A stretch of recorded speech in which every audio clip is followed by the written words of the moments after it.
time for your tarot forecast for the Libra new moon 2022.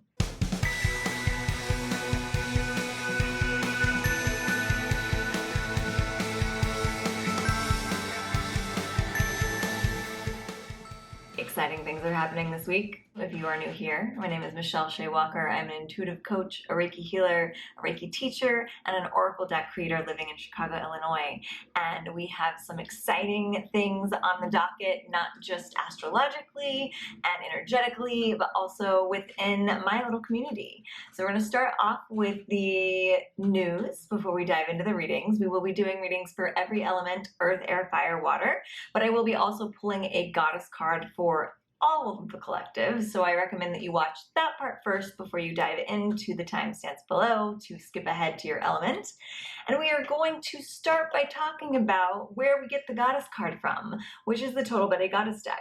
This is the first edition. It was created in 2020 and it still only has about 10 copies left, so if you want to have the original edition with the coloring guidebook, head over to michelleshewalker.com. But the even more exciting news is we have a second edition coming out. And I am, as of, I believe, the day of this new moon video, launching a Kickstarter. So if everything gets approved on time and everything's in order, this new moon is going to also be the start of the month-long, slightly longer than a month, 44-day Kickstarter that I'm doing for this deck.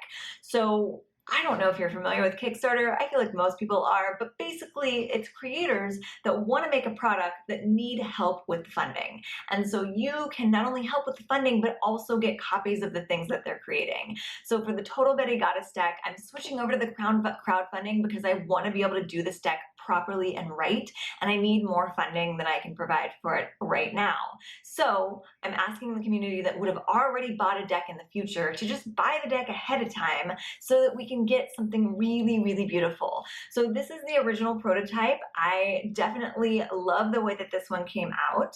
A little pink inside there. We have an internal guidebook that has all of the goddess descriptions as well as some 90s inspired tarot spreads that you can use with the deck. And then we have the VHS style backs. So the card material is going to be slightly different. I tried out an eco-friendly material and it's just not really working. We're going to have a thick cardstock, and I want to add some elements to the packaging where we have some high gloss elements so that all of these colors really pop. And I also want to be able to provide it at a price that people can actually afford, and then I can actually offer it as wholesale for stores as well. And in order for that to happen, I have to purchase a lot of decks. And so that is where you come in. And again, if you want to donate just money for the cause and you don't want a deck, you can totally do that. But the goal here is to be able to just be able to have people that would normally want to purchase this deck purchase it ahead of time, and they're going to help fund the project. And it's going to help to let the cost be whatever it needs to be during the time period of the launch or after the launch of the deck. So I will include a link below because as of right now, I don't have an official link. It's being approved by Kickstarter. So as long as all that goes together, September 25th of this new moon, that Kickstarter link will be down below. I'm just so excited about this project. So I really, really hope that if you respond to this beautiful 90s themed deck with all your favorite 90s icons as the goddesses, you can help support the project and get some bragging rights. And depending on how much you donate, you'll get some extra goodies as well. So if you want to donate more than just the cost of the support of the deck, you can also get our launch box, which is a 90s time capsule that I've created a little extra elements for. There's going to be some 90s themed postcards. There's going to be some stickers and t-shirts. And if you want to get all those goodies as well, you can bump up to the higher tier. And then if you really want to go big, if you donate over a certain amount, you will get both the deck, the launch box, and a personal one-on-one reading with me. I'm a professional intuitive. I do readings for people all the time, and this is a good way to be able to support this project and also get a little insight for yourself. Even if you don't donate money, if you want to just share the link that I'm putting below, that's also going to help because getting the word out is 90% of the battle. So thank you for watching this portion of the reading. I am going to shuffle up the cards from this new edition. So we're going to find out what goddess is coming in for our Libra new moon manifesting energy. And that is Ishtar, played by the pretty woman herself, Julia Roberts. So, Ishtar is a badass. She, in my mind, I like to think of her as if you gave the goddess Venus from a Roman mythology a shield and a battle axe. Because she definitely is a lot of the things that Venus is. She's romance, sexuality, but she also has this element of just being a warrior as well. So I like to believe that Ishtar comes into play when we need a little extra sass in our relationship connections than Venus can provide. No shade against Venus, love her.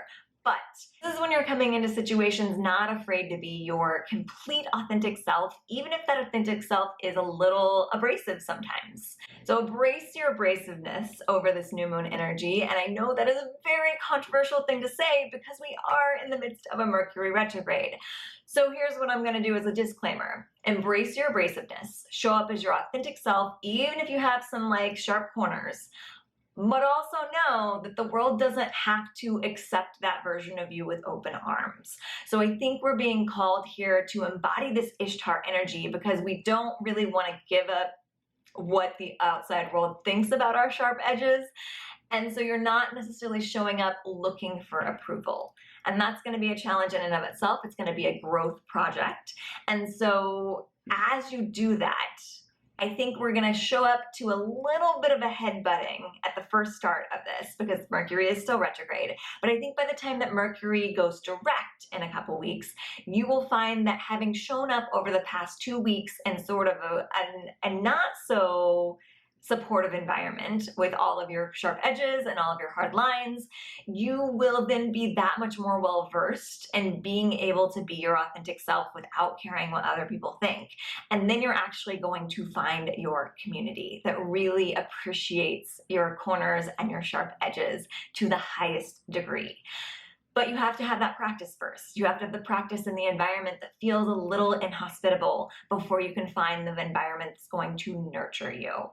So really let Ishtar show up for you and be your goddess of choice, your sort of spirit totem for the next couple weeks, because you need to be a little more hard-edged, both in showing up as your hard-edged self, but also in having a little bit of armor so that you're not so affected by the opinions of the outside world. So think of Julia Roberts in that elevator, talking about how she has a run in her hose when she's actually not wearing any pantyhose. That's what we're doing. We're showing up to ruffle some feathers, but we're not gonna be looking for anyone's approval while we're doing that. Just make sure that it feels authentic. Don't show up in a way that's to ruffle feathers just for the sake of ruffling feathers. Do it because you authentically want to act that way in that moment and you feel like it's in alignment with who you are and who you want to be and how you want to show up in the world. But then don't really let what the outside world responds to that with affect the way that you move forward in the future. Wow. I feel like I'm just stirring a pot of chaos soup by telling you to do this during Mercury retrograde, but it's the energy of the moment. So we're going to dive into some tarot cards. I do have a new tarot card deck, but I think I'm going to save it for the extended reading. So speaking of the extended reading, we do the elemental readings of earth, air, fire, water signs during this collective on Instagram, Facebook, definitely on YouTube, always on YouTube. So if you ever miss it on the other places, check youtube.com/Michelle Shea Walker and you will always find it at the new and full moon. And then we will dive into more cards over on my Patreon. So if the elemental reading resonates for you and you relate to it, head over to patreon.com/Michelle Shea and we'll do the hyper-focused Patreon reading with my new card deck from the Moon Void Tarot. But first, we have our modern witch for the elements. So because Libra is an air sign, we're going to start with the air signs. So starting up with Gemini, Libra, and Aquarius. So we are shuffling up the deck to find out what your energy and advice is underneath this new moon. So my air signs, you should be feeling kind of in your element. I feel like of the air signs, Libra is the most restrained sometimes, and that's because they're always looking for that balance. So if you are not a Libra, you might be feeling a little restricted by this particular air sign moon, but it's still all about that intelligence, that airy communication, so you should still be able to find some common ground. Okay, the energy underneath the deck for my air signs is the King of Pentacles. The advice is the Lovers. Okay, so I'm starting to see why Ishtar is coming in, our little warrior lover goddess. Oh, the King of Pentacles implies that the energy right now is really one that is conducive for your business and home life. So particularly when it comes to making money, saving money, spending money in a way that feels abundant but also safe and secure, that's going to be the energy that's coming in here. So I feel like if you've been having any sort of money woes lately, this new moon is a really great time period to manifest the abundance that you desire. And by doing that, I think it's also important to look at your current money situation. So this is definitely a card that's saying to yes to your manifestations, list out everything that you want, make your wishes come true. But also, in order to make your wishes come true, you can't be turning a blind eye to the money that's currently in your bank account, or lack thereof. Because in order to really visualize the future, you have to realize that your bank account has everything to do with that. So if you're avoiding looking at that bank account or at your debt or whatever it is, you are letting money feel neglected by you. And nobody wants to show up someplace that they're being neglected. So you need to show up for your current abundance, even if it's small, in a way that feels supportive and in a way that feels positive and optimistic. So maybe that means planning a budget for some people. Maybe it means just saying a little prayer over your bank account every morning. Whatever it is to you that makes you feel like you are still aware of your current money situation, but you're manifesting something bigger for your future, that's going to be where the balance comes into play here. That being said, with our energy being the Lovers, I think that your romantic life is very much dependent on this balance with your finances. That's not to say that you're going to find someone who's like a gold digger and that they're just after you for your money. No, this is saying that whoever it is that you're calling into your love life, or maybe it's a current partner, but that union is going to feel that much more balanced when your finances feel balanced. And it's because you're going to feel that much more empowered by going about this practice of calling in the abundance that you deserve and being aware of your financial situation. And that's going to bring you in basically a higher level of adulthood and maturity. And you're going to call in a partner that matches that. So if you feel like you've been just going on a lot of dates or attracting a lot of people that aren't as mature as you want them to be, this money situation and shifting your maturity around finances is going to shift your energy to a higher level to call in a more mature and healed and secure partner. So I hope that that reading served you well, air signs. Moving forward, we will go into our fire signs. So Aries, Leo, Sagittarius. For some reason, I decided to shuffle the deck upside down with this first shuffle. So I feel like these cards are important and they're big. So fire signs, you're going to get like 4 cards. So I split the deck. I was going in for the shuffle and I accidentally flipped the cards over so that they're face up rather than face down. And the 2 cards that are face up at me right now are the Death card and the World card. So right away, both of these are telling me that fire signs, you are ending a cycle. So there's something in your life that's ending, but in a really positive, regenerative, rebirth sort of way. So just know that that is already the energy of this reading, that you are going through a rebirth.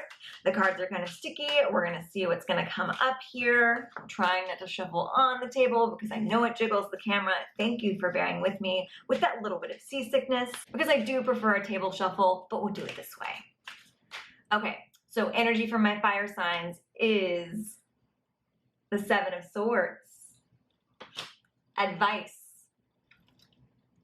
6 of Cups. I love it. Okay. So there's, again, underneath all of this, we have the World and the Death, which are both symbols of ending a cycle, getting ready for a rebirth. 7 of Swords is saying that there's been something you've been keeping a secret probably not just from everyone else, but from yourself. There's been a version of you that you've been keeping hidden for a very long time now. And this end of a cycle is going to be your opportunity to let this part of yourself shine. So I get the feeling that this is part of what psychologists, and some new age people would call your shadow self. So the shadow self is what you've denied yourself. You have at some point in your life probably been told that these qualities or these things or these parts of yourself are not desirable by a caregiver, by the outside world. This is definitely an element of having something show up authentically for you as a child and someone saying, no, no, no, we don't do that. And so you buried that part of yourself deep down because you knew that in order to survive, you had to accommodate the caregivers around you. And so you had to suppress that part of yourself. And now the universe is like, hey, you are no longer reliant on those caregivers. You don't have to impress them or follow their rules. And because you're closing out some big chapter, this is the perfect time to call that part of yourself forward again. So whatever came up for you, whatever you felt like, maybe it's that you wanted to be an artist and your family was like, no, no, no, you have to go into business. Maybe it's that you have certain sexual preferences that the world was like, oh no, that's weird, and you had to suppress that. Let that shine. Let those things come back out. Explore the parts of yourself that you've denied yourself for so long. And that is also going to unlock this inner child love. So the Six of Cups is about a sense of nostalgia for your childhood. And I think this is a nostalgia for the child version of yourself that existed before someone told you that that wasn't okay. This is a big reading for you, fire signs. And because our accidental flip over at the start were two major arcanas about ending a chapter, and just now as I was talking about flipping over the deck, there's another major arcana, which is the Hierophant.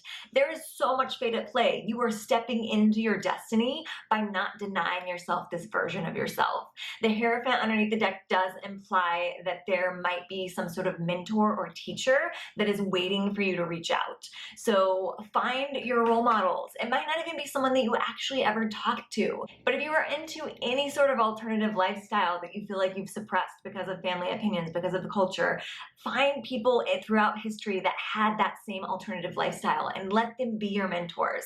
Maybe you find someone on social media that you follow. Maybe you end up interacting with them, maybe you don't. But you have to find something to kind of wrap your head around what this life looks like, because it doesn't look like what you've been taught life should look like, but there are no shoulds in what life should look like. It's what feels authentic to you. But you have to find that template, that role model, to be able to kind of wrap your head around it before you can really make this vision your own. This is really exciting, fire signs, and I feel like you're going to be really heavily steeped in the extended reading because so many cards want to come forward for you. So if you are interested in the extended reading, again, patreon.com/MichelleShea. But if not, I hope that that reading served you. Moving forward into our earth signs, we're going to shuffle up the deck. I'm avoiding the table. We're going to find what our earth signs, oh, we got a jumper. So earth signs, that would be Taurus, Virgo, and Capricorn, and I'm going to check to see what card fell out of the deck for you. Okay, so earth signs, this isn't part of your energy and advice, but the first card that fell out is the Chariot. So much like our fire signs, you are starting off with some major arcana that doesn't want to stop talking. And I'm going to take the next two cards that fell out as your energy and advice. So we have an energy of Justice, and we have advice of the Tower. What the is going on? Oh my God, I hope that more of you join the extended readings this time, because these readings are too big for these 2 to 3 to 4 card readings. There's so much fate at play in you, in your destiny right now, earth signs. So let's break it down. The first card that fell out that wasn't even supposed to be part of the reading is the Chariot. This tells me that you have the self-possession, you have the self-confidence, you have the skills, you have the self-awareness to move forward into whatever destiny has at hand for you. The Justice card as your energy involves karma giving you what you deserve. And I think because you are in this place of self-possession, it's gonna be good. You're gonna get something good out of this. But then the advice is the Tower. So you are being called to burn something to the ground.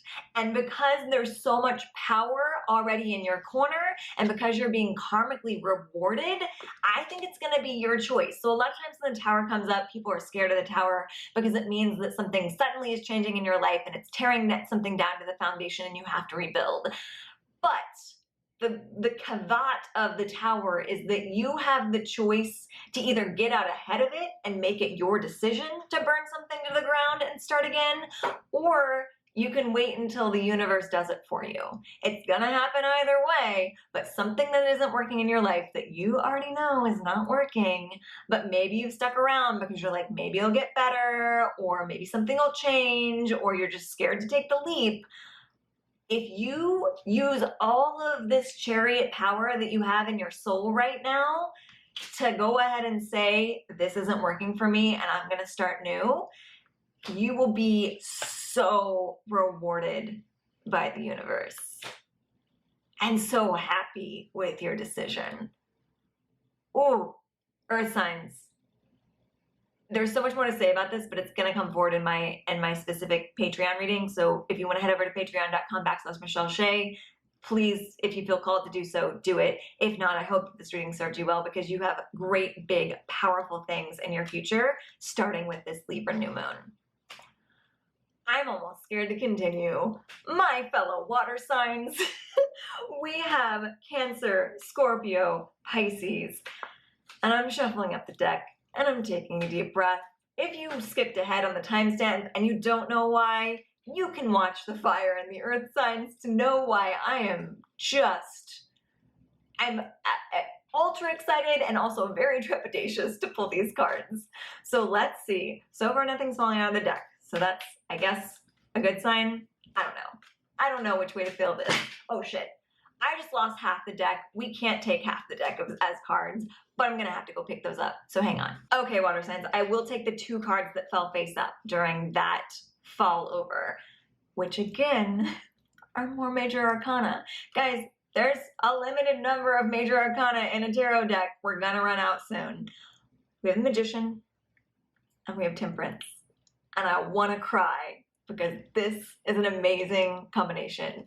Because this means that water signs, you are in this place of balance and owning your inner magician magic powers. So that basically means that you have all of your skills and talents at your disposal, and you're learning how to do what feels like it's impossible to the rest of the world. So the Temperance to me is always like an alchemy card, like turning coal into gold, or like, what do they turn into gold in alchemy? Whatever it is, you're transforming things into gold. You are creating fire from water and water from fire. You are doing things that the world is like, how are you doing this?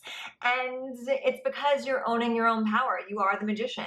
The Magician and the Temperance feel like they are super, super suited to go together with one another, because in order to be Temperance and do the impossible, you have to own your inner magician and recognize that you have everything you need within you. So this isn't about looking to the outside world for their opinions on what you should do. This isn't about looking to the outside world thinking that you are not enough because you don't have things that other people around you have. This is about recognizing that you have everything you need, and if you follow your intuition, magic can happen. That being said, let's see what the energy is. The energy is the 2 of Swords, and the advice is the 4 of Pentacles. Okay, so we're calming things down a little bit with the actual energy and advice. So that means that there's an underpinning of fate going on here, but you also have a lot of control in the moment. The 2 of Swords indicates that you are currently feeling a little stuck between a rock and a hard place. It is, but it's also an energy that you are feeling stuck, but it's because you're not looking at things with the right perspective. I resonate for this simply as a Cancer sun sign in the idea of starting the Kickstarter for this Total Betty Goddess deck. Because last week I felt like I was stuck between a rock and a hard place. I knew I wanted to create the deck, but I didn't know where I was going to find the finances. And it's because I was trying to go about it old ways. I didn't want to do a crowdfunding because they scare me, because you don't get the money if you don't make your goal. And ultimately the universe told me to go ahead and take that leap and do things things differently than I did before. So that's what the Two of Swords is saying right now for the energy, is that if you're feeling stuck, wherever it is that you're feeling stuck, it's not that you're actually stuck, it's that you have to look at things differently than you have in the past. So through that, the Four of Pentacles is saying to let go of some of the control. Again, I go back to my own situation. I wanted to try and control all the money. I wanted to do it all myself. And through starting a Kickstarter, I'm letting go of some of that control, which is not comfortable for me, but it also feels very freeing because it also builds a sense of community around what I'm doing. And so much of my creative world is being isolated and doing things alone and doing things that I know that I like, but I don't know if anybody else likes it. So through this crowdfunding, I'm actually going to experience and see that other people like the stuff that I'm creating. And that's going to open up my world. It's going to release some of my control, but it's ultimately going to make a community of fellow lovers of the 90s or lovers of goddess cards that surrounds me. So however that resonates for your situation, as you shift your perspective, it might be about letting go of all the control and asking for help. But through asking for help, even though you lose that control, you build a sense of community around your project or around whatever it is you're thinking. Whatever it is you're asking of others for help, you are letting them into your inner world. And that is why we're here on this planet, to connect to other fellow human beings. I hope this reading served you well, water signs. I can't believe I still have to pull more cards, guys, but I'm super excited about it. So if these readings resonated for you, patreon.com/Michelle Shea is where you are headed, and we are going to pull several cards from my brand new Moon Void Tarot deck. Got some pretty stuff on it, but I'll show you in the extended. And if you are watching the extended reading on Patreon right now, the rest of your reading starts right now. What the hell? We have 3 major arcana and 1 special edition card. In our present, we have Justice. Okay, we're finally back in the minor arcana.